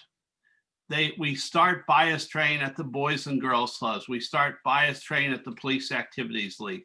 We start bias training in our schools. That's how we solve racism in Santa Monica. And that's how we start, by stopping homegrown racism. Lastly, I want to go back in my 15 seconds. Village Trailer Park, 3 residents committed suicide. Others were displaced permanently. Our city has not tried to save residents in their housing over the past decade. We've encouraged displacement through bad policies. We give a lot of lip service, but that's it. Ms. McCowan. So when it comes, there are differences between races, and being an anti-racist does not mean that you don't acknowledge that. The issue is you acknowledge that the reason pervasive racism exists in our policies and why we see a disparity between races in policing is because the policies over time have always been inequitable. And until we start to change the systemic racism that exists here in our community and in the world as a whole, we will continue to see problems. I think one of the best things that came out of the Public Safety Reform Advisory Committee was this recommendation, and I've been trying to push this since before I was on council, the fact that we need more community conversations, because like Phil said, the bias exists everywhere. It is in every single one of us. And until we start to address that, these problems will persist. Mr. Winterer. So I think that the first step is the police commission we created. So anytime there's an incident of someone being harassed or abused or excessive force being used, potentially because of the color of their skin, we have a public venue, as I said before, to shine a light on that. We have the opportunity to find out if there's certain individuals in the police department are displaying this behavior on a consistent basis. And the police department can't sweep it under the rug. That we can make sure we take disciplinary action and get rid of the police that may be biased, may be racist. I think also, as I mentioned before, we need to have anti-racism training in our community. I think people, when they pick up the phone to call 911, need to stop and think, am I calling because I'm intimidated by the color of someone's skin? Or do I feel a genuine threat regardless of the color of their skin? And we need to make sure that's nipped in the bud. And then finally, I think the steps the council took to double the number of neighborhood resource officers so that police officers are out there in the community establishing relationships so they get to know the people that they're serving will reduce the incident of racism in our police department. Ms. Davis.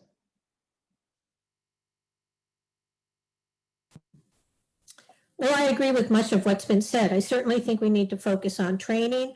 I think we need to focus on how we respond to calls. Not every call that comes in requires an armed response. And if we don't send armed officers, the chance for a bad outcome is greatly reduced. I think 2 things that we need to emphasize over and above what's been discussed is, one, what are our standards for hiring police officers? If you hire a bad person, no amount of training or transparency is going to make that person a good officer. So we need to make sure that we're hiring the absolute best people to serve in the Santa Monica Police Department. 2, we need to make sure that we're lobbying for transparency, not just within Santa Monica, but throughout the state. So that, for example, if we hire police officers from another jurisdiction, which is typically how we hire people, we have full knowledge of any problems they've had. I think if we hire good, we'll have good police officers and we'll reduce the opportunities for poor outcomes. Ms. Slack.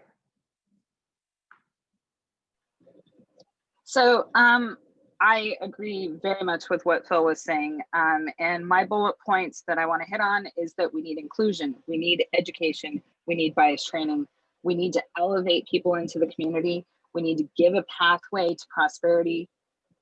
We need our police officers to be a part of this community, whether they're living within the community that they're serving or they're volunteering within the community that they're serving.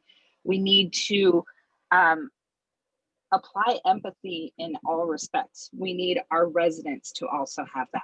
It's not enough that we're asking just the police department to do certain things. We have to ask our residents to do that, because it does touch on what you have brought up, which is having the wrong calls go to the wrong response. And so the main thing is definitely reaching out to the youth, reaching out to the community, and explaining bias training and explaining the concept of compassion and empathy, because that is what's going to change it. We have to get it at its root. Mr. Fonda Bernardi. Yeah, I actually agree with several things that were mentioned. Mr. De La Torre talked about essentially having a city where the agencies in the city, whether they are staff or commission, actually looks like the city they're in. So our police should look like our citizenry. There should be an even distribution or very close to an even distribution of the racial makeup of our police force. And that would be a good starting place. The other thing that Phil Brock mentioned is the idea of many contact points where people meet up of different races, and whether it's at PAL or whether it's in a church, there are all these places where racism starts to break down just by familiarity, just by rubbing together. And that eventually gets to one of the most effective places for both genders is sports programs. And that means you need a lot of fields, you need a lot of space, a lot of courts for that to happen. And on those sporting fields, race tends to decline as a variable, and friendship and familiarity tend to go up, and affection goes up, and you get a better perspective, and we need that. Mr. O'Day.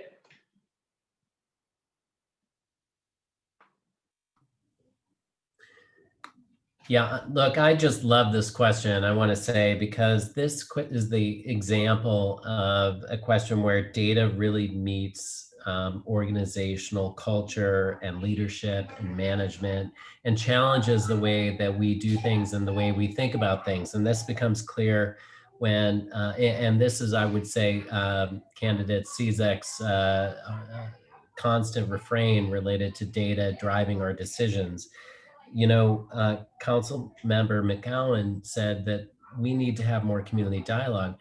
We've got a police department that thinks that, you know, through the public health crisis, they were being celebrated on our front porches at 7 p.m. every night, you know, and then all of a sudden turned around and thought, wait a minute, what just happened? We are in a crisis where, you know, we are now the target.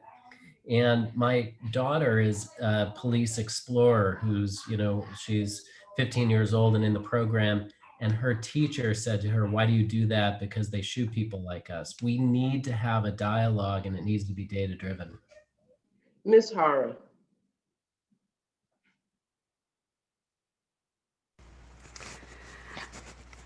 First of all, what I'm going to say is you need to get out and vote on November 3rd, because we need to change the climate nationally. This is not only about Santa Monica. This is about what is happening in our nation. We need to make sure that we stop that avalanche of racist coming from where it's being directed. On the other hand, here in Santa Monica, yes, we need to definitely all sit together, and we all need to talk about this. We have already done this in the community. We stopped police profiling here in Santa Monica. Why? Because the community was interested in making sure that that didn't happen again. And that's what we need to do. We need to have people that actually care, sit down, come with solutions and talk, but talk honestly, not just rhetoric. We need to make sure that we do that so that people can listen and that we can have the best solutions come forward. Thank you. Mr. Winter, you were waving, or was that just a hello? I'm muted. I was just seconding Councilmember Hara's notion that we need to vote on November 3rd to change the racist culture coming out of the White House. That's Gotcha. I thought maybe I messed up. Okay, thank you. So let me move to the last item this evening, which isn't a question, but it is a request. Without referencing the other candidates, and that statement is underlined in my script, look into the screen and tell the audience why they should vote for you as one of our choices for City Council when there are so many choices in this election.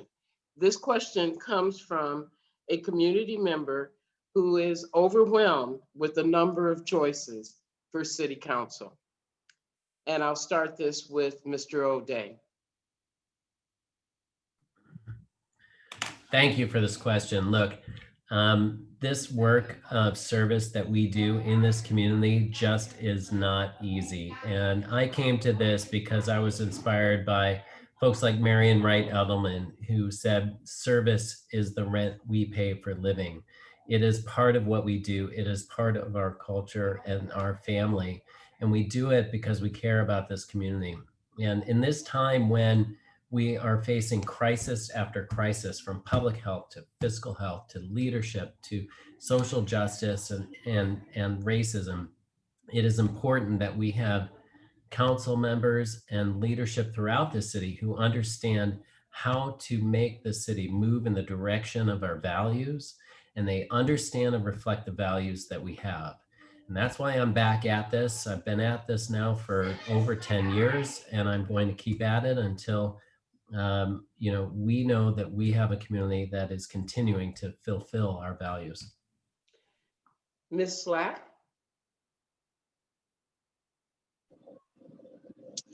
I'm running for council because I felt compelled. I have stood on the sidelines long enough, I think, saying this should be done or we should do this. And I want to be a part of making that change. I am someone that has walked through many of, I think, our residents' roles in life. I have been homeless at times when I was a kid. I had food insecurities. I know what that's like. I have worked multiple jobs just to try and provide a good home for my two daughters and put them through school. I have owned a business and provided very well-paying jobs for over 125 people at one time. I have been through financial crisis. I have lost my home. I've lost everything, but still rebuilt. And I want to bring that tenacity and that experience to you. And I'm just looking for the chance to, I think, represent what a lot of people have gone through. Mr. Mann?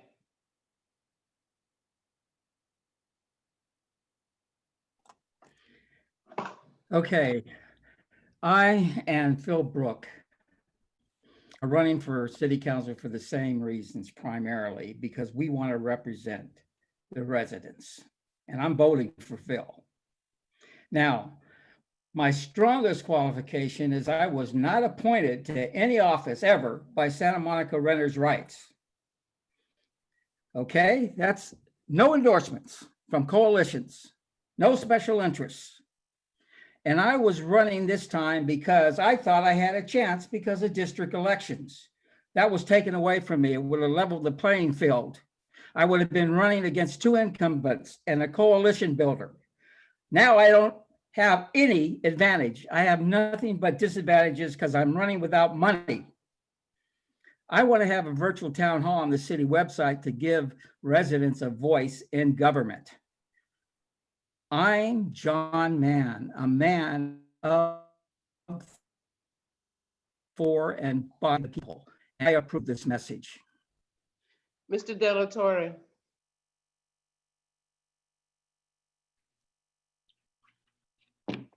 I love Santa Monica. I was born and raised in this city. And my journey in public service started when I was elected student body president at Santa Monica High. I came back to my community. We had a crisis, a gang violence crisis in our community.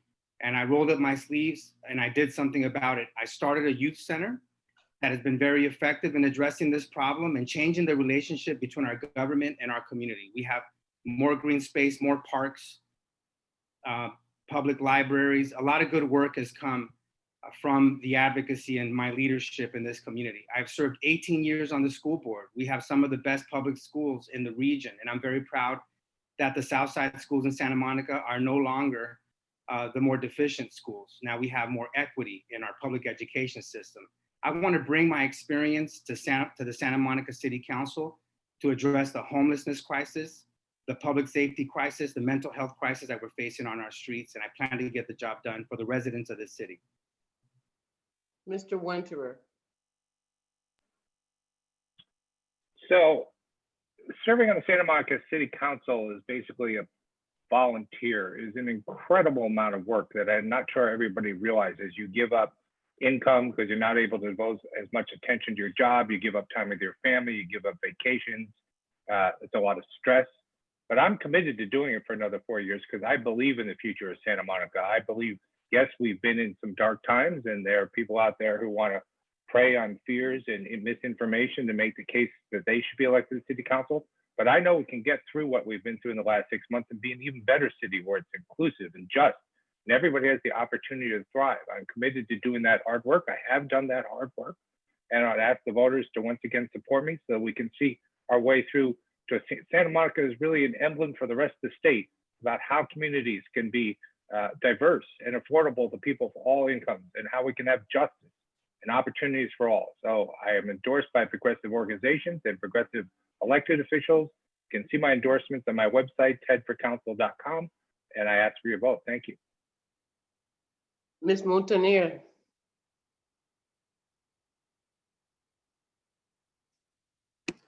Hi, my name is Zoe Montaner. Thank you so much for the question, and thank you for all the participants of the forum for keeping it civil and interesting.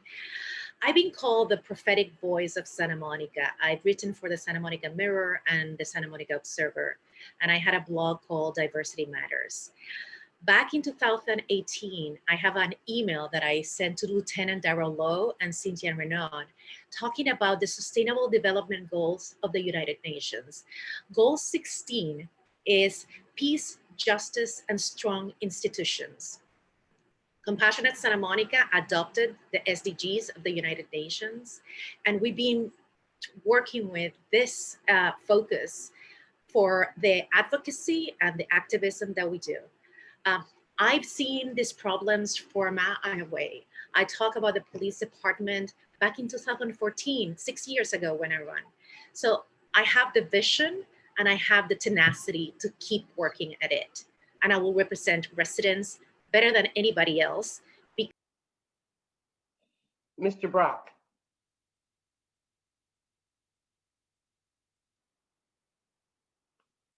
Unmute, Mr. Brock. There you go. You have the opportunity and responsibility to create a city council that listens to our residents and respects our neighborhoods. We have a choice. We can continue with overdevelopment, a public safety crisis, homelessness unchecked, a perpetually out of control city budget, traffic jams, and overpaid city staff, or we can fix it. The incumbents have failed. It's time to replace them. In effect, we can watch our beachside city continue to deteriorate, or we can declare that it's time to change direction. I believe we've all had enough. It's time for a change.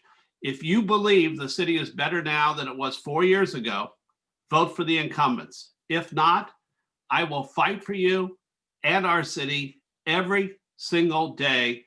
Go to brockthevote.org to learn more. Thank you. Ms. Davis.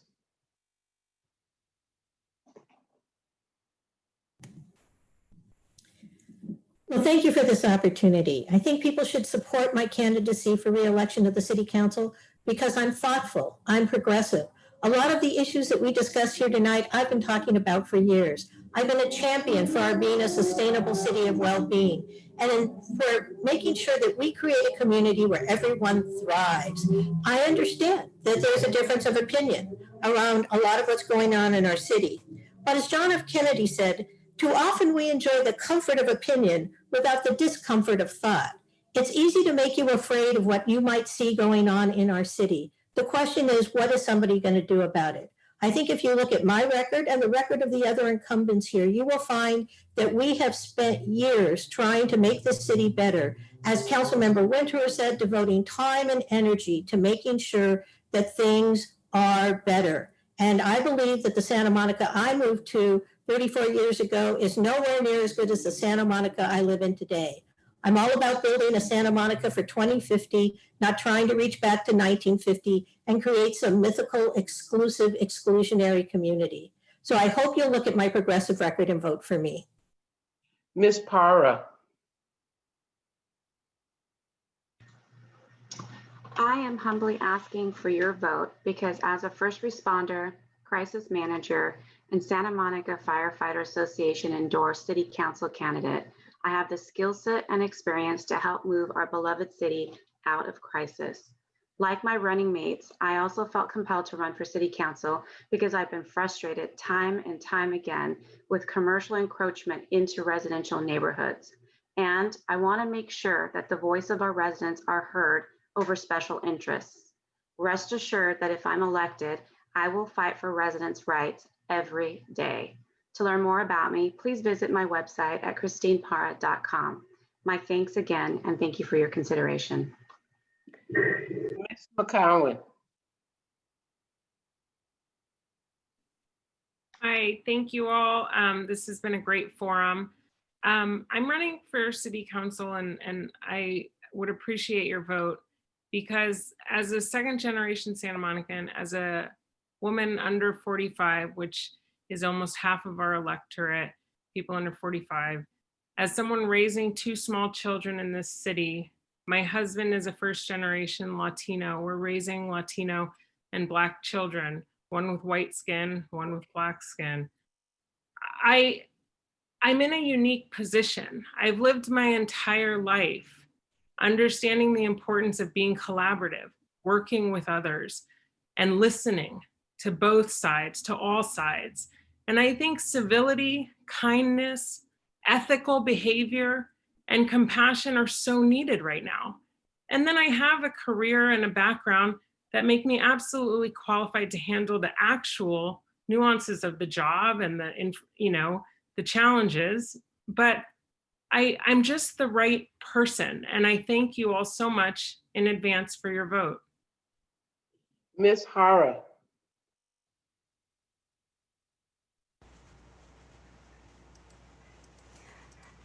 Thank you. I bring both practical knowledge and real life experiences, feelings, and know-how to all that I do on council. Not because I know it firsthand, but because I talk to the neighbors, but because I bridge everyone, and because that's what I try to do, engage everyone before we actually make our decisions on council. I'm humbly asking for your vote on November 3rd. And for more information about me, please visit Ana Maria Jara, the number 4, for citycouncil.com. Thank you. Mr. Fonda Bernardi. Yeah, I'm running because the city simply doesn't listen to its residents. And I'll just give you one very simple example. We had the Miramar vote. There was 400 odd letters against the project. There were 70 letters for the project. Which way did our city council go? They went for the project. They did not listen to the 400 residents. That happens over and over and over again. So I would like to change the direction of our city by making it truly responsible to the residents and turn this very heavy aircraft carrier in a truly sustainable direction and get it going in a way that when we come back 4 years from now, we can say, yes, we are on much solid footing, better solid footing than we are today, because we are spending way beyond our means, creating a huge amount of debt, using up all the water, using up all our transit capacity, and we're not making a sustainable city. So we need to actually get there for our children and their children and their children. We want a city that will last another 140 years, as well as the lasted in the previous 140 years. So for that, I think you need someone with a little bit of vision and less connection to all the existing power bases that we have today. Mr. Cisak. Vote Tom for Santa Monica. As a candidate that represents our average age citizen and millennials, I will bring municipal governing closer to not only a younger age and generation, but also to everybody. I'm endorsed by data. I'm focused on enhancing our city's public safety, well-being, and to our short-term and long-term economic recovery. I'm running for council out of service and to represent all taxpayers in Santa Monica, and because I think that your vote for me would make government more accessible, both digitally as well as through transparent data and insights. I would make our government run more efficiently by diving into the data myself in order to cut and allocate the resources necessary without raising taxes to achieve our goals and balance the budget to make us safer through community well-being, not militarized police. By electing me for the next 4 years, it will be easier for all Santa Monicans, particularly our younger community, to engage with the municipal government here because they will feel they are represented on the council. I will cut the bureaucratic impediments in my role as council member and actively reach out to young people on Twitter and in their virtual classrooms so that they get their fair chance to not only participate, but seek candidacy in the democratic process. Thank you, Santa Monica, and good night. Well, thank you very much. In closing, we'd like to thank all of the candidates here this evening on behalf of the Committee for Racial Justice and the League of Women Voters of Santa Monica Education Fund. We appreciate your taking time tonight to be part of the candidates forum and for stepping forward to run for office. We'd also like to thank Kathy Gentili, our boundless timer, and Natalia Zernitskaya, our forum tech administrator. This forum has been live streamed to the League's YouTube channel and will be available for replay on the League of Women Voters of Santa Monica channel. Please share that information with your family, friends, and interested community members. For more information on local, county, and state elections, we encourage you to check out Voters Edge at www.votersedge.org. Voters Edge is the League of Women Voters of California nonpartisan online guide to federal, state, and local elections.